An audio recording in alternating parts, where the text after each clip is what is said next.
Nika. So you will have seen on Friday the ECB board approved the tour, and on Sunday night, overnight our time, they announced their squad for the men's Ashes. So absolutely, we're full steam ahead.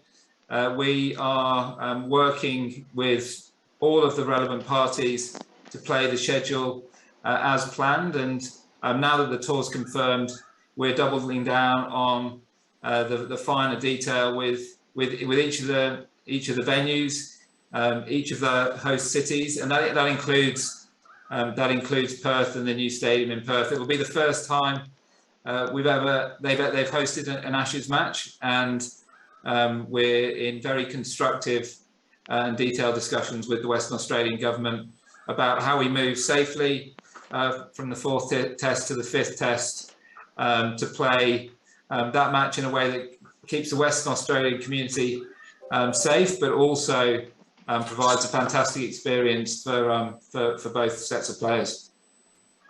And so, sorry, just to clarify, just off the top, so could the Queensland government's given the tick of approval for England to come and do the quarantine situation there? Yeah, absolutely. We are.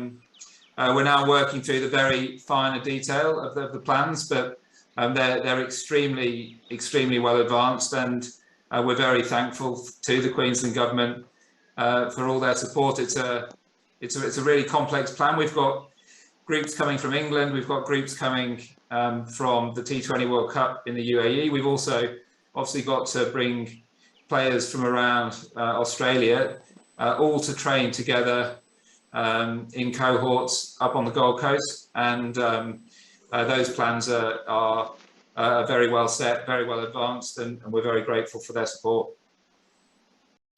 So the conditions were twofold, and it goes a bit to Nika's question earlier on. The work we're now doing is, now that their squad has been selected, we're working to process the various visa and travel exemptions for the entire touring party. So that's the first set of conditions. The second set is the finer detail of our biosecurity protocols. And that's work that's ongoing as between our respective medical teams.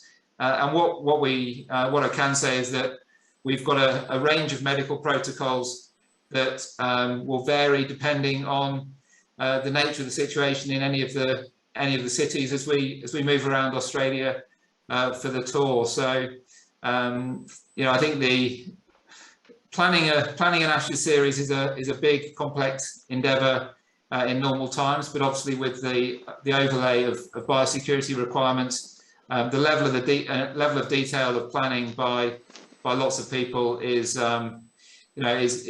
absolutely superb, and I think we're all now looking forward to that first ball on the 8th of December at the Gabba.